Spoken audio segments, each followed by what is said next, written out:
MCU का universe हमेशा बदलता रहता है। नए हीरोज आते हैं, विलन्स जाते हैं और पावर रैंकिंग्स हमेशा ऊपर नीचे होती रहती हैं। लेकिन हाल ही में जो थंडरबोल्ट्स मूवी आई है उसमें एक ऐसे कैरेक्टर को इंट्रोड्यूस किया गया है जिसने पूरे इंटरनेट पर आग लगा दी है। लुइस पुलमैन की परफॉर्मेंस जबरदस्त थी। सेंट्री के रोल में उन्होंने जान डाल दी।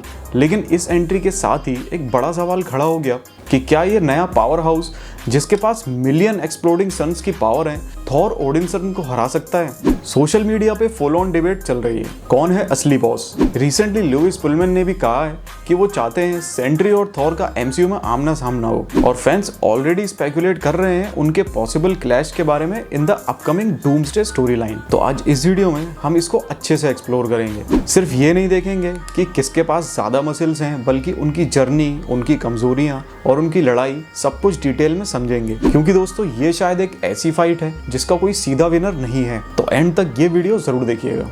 तो पहले सेंट्री को ठीक से समझते हैं। कॉमिक्स में इसकी स्टोरी थोड़ी कॉम्प्लेक्स है। एक सुपर सोल्जर सीरम जो कैप्टन अमेरिका वाले से भी हजारों गुना पावरफुल था, उसने दी इसे power of million exploding suns. अब इसका मतलब almost limitless strength, speed, flight, invulnerability, energy manipulation. Thunderbolts में हमें इसकी सिर्फ एक झलक ही मिली है, वो सीन्स जहां उस पर गोलियों का असर नहीं हुआ या उसकी फिजिकल स्ट्रेंथ। इसके अलावा जिस तरह पूरी थंडरबोल्ट्स टीम को उसने हैंडल किया वो डेफिनेटली टॉप टियर था। लुइस पुलमैन ने बॉब की मासूमियत और कंफ्यूजन भी कमाल से दिखाई है, क्योंकि सेंट्री की पावर उसके लिए एक गिफ्ट कम एक कर्स ज्यादा है, और इस कर्स का नाम है द वॉइड। ये सेंट्री का ही एक हिस्सा है, उसका डार्क साइड, जो उसके डर और निगेटिविटी से बना हुआ है।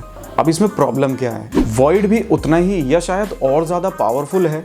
वो सिर्फ तभी आता है जब सेंट्री मेंटली अनस्टेबल होता है। तो सेंट्री की सबसे बड़ी ताकत ही उसकी सबसे बड़ी कमजोरी है। अब आते हैं अपने गॉड ऑफ थंडर थॉर पे।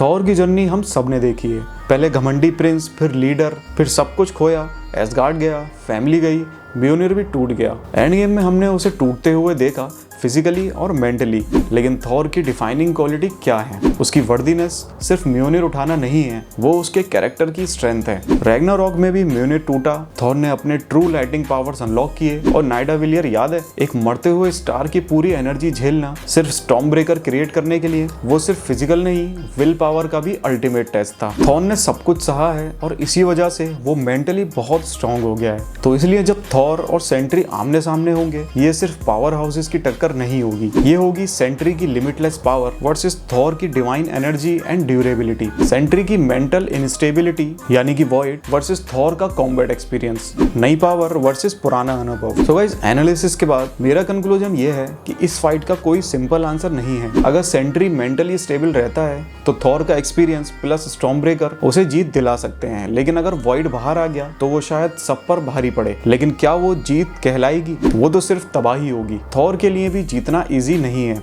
उसे सिर्फ हराना नहीं, न्यूट्रलाइज भी करना होगा, और वो भी एक ऐसे कैरेक्टर को जो अंदर से टूटा हुआ है। यही थॉर का मोरल टेस्ट होगा। शायद इस फाइट का असली आउटकम जीत या हार नहीं होगी, बल्कि ये होगा कि दोनों एक दूसरे को कैसे बदलते हैं। तो गाइज, ये था मेरा डिटेल टेक एमसीयू के इस पोटेंशियल क्लैश ऑफ टाइटन्स पर। लेकिन सबसे इंपॉर्टेंट बात, आप क्या सोचते हैं? कौन है अल्टीमेट पावर हाउस? क्या सेंट्री थॉर को चैलेंज कर सकता है? नीचे कमेंट्स में जरूर लिखना। अगर वीडियो पसंद आई हो, लाइक करो, शेयर करो अपने दोस्तों के साथ, और अगर चैनल पे नए हो तो सुपर हीरो टॉक्स को सब्सक्राइब करना मत भूलना। मिलते हैं अगली वीडियो में, and thanks a lot for watching this video.